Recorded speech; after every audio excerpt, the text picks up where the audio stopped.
they practice there. While in Kware Lake, only 20% of them fish to sell.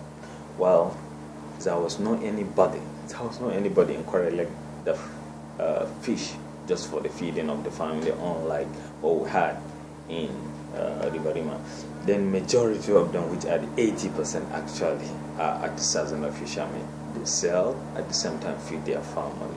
This is actually unique about Kware Lake. What we do also found is that the real fishermen are located in this Kware Lake, just as we have found that they are not aware of the fish depletion, and at the same time there is no any consequences they know about, because they are actually in a rural area. Kware Lake is Kware particularly is a rural area. Then on fishing gear used for fishing, that's whether it is nets, hook, or any kind of fishing gear. We learned that at River Rima, 40% of them use net only. I already told you earlier that actually net is a very popular fishing gear in the whole world, not only in Nigeria.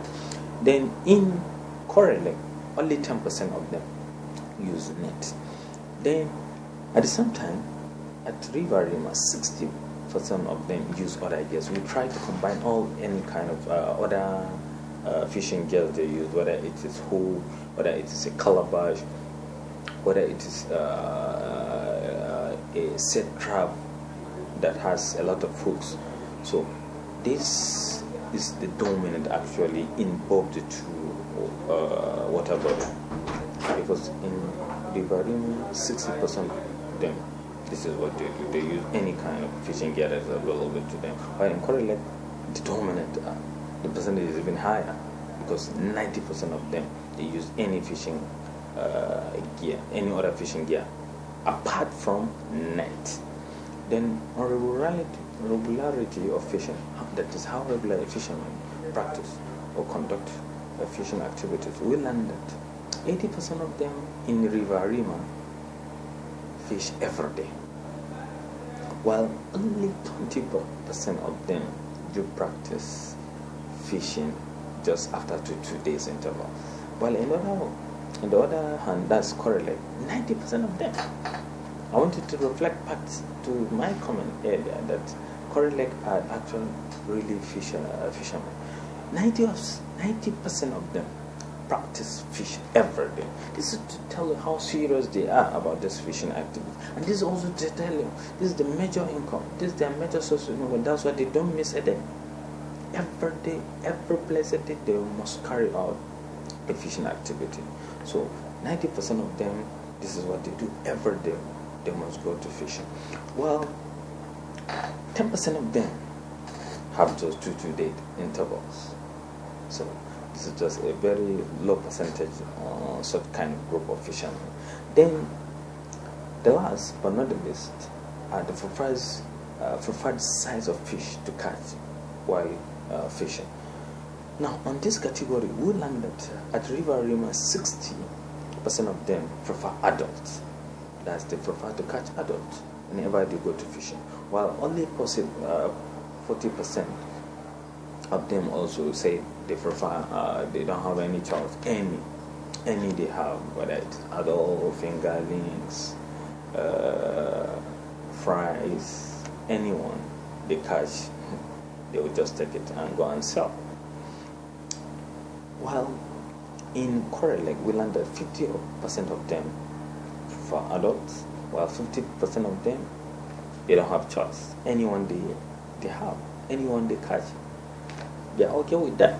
Now, what we usually analyze from this kind of result is that the reason why we're able to have almost, if you look at the percentage of any kind of size, in River Rima is 40. So in Kware Lake is 50%. So the difference is just 10. So you can see that there are a lot of group of people actually, or of the fishermen, that they don't have really a choice. Any kind of fish they catch, they are okay with that. This is the reason.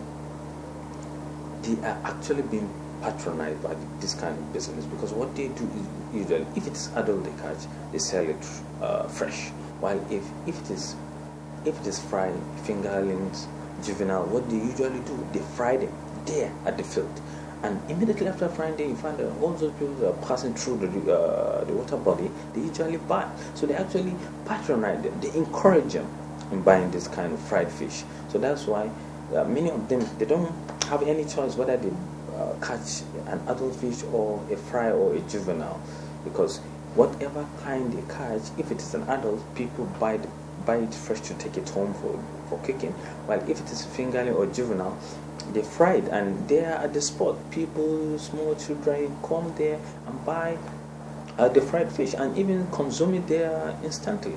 So this is actually what we found on this kind of choice. So conclusion and recommendation. So generally what we find is that the awareness of fish depletion among the fishermen is actually lacking. So what we also conclude is that the fishing activities and the kind of choices these people have in their fishing activities is being motivated by the patronage they receive from the people that pass. For example, in River Rima, many people from the university do pass through the bridge, and whenever they're passing, some do stop there and buy this fish. Many buy the fried one, while many even buy the fresh one, particularly the adult. At the same time, in Kware Lake, you find that at that Kware Lake, it's a very serious small market of fish, because all those fishermen, whenever they bring out their catches on the landing site, you find that many people come to buy from even the neighboring rural areas. The fried one is also bought there instantly. In fact, many people even consume the fried one there and then at the field. So this is actually what we conclude from this. We recommend that the government should set laws so that all these fishermen should be enlightened about the disadvantages and the consequences of fish depletion. At the same time, we also recommend government should help these people, because many of them actually even lack all the small boats they can move from one part of the river or the lake to another and be able to set their traps or to be able to catch fish. So if the government can motivate them by helping them to buy all these boats and also supply them with recommended nets to be able to catch fish, I think it's better, and this will bring about the conservation of all these natural resources, particularly this fish, which is very important protein to all humans. Thank you very much. And I would like to use this opportunity to wish all the delegates of this IFO conference safe trips back to their own countries. Thank you very much.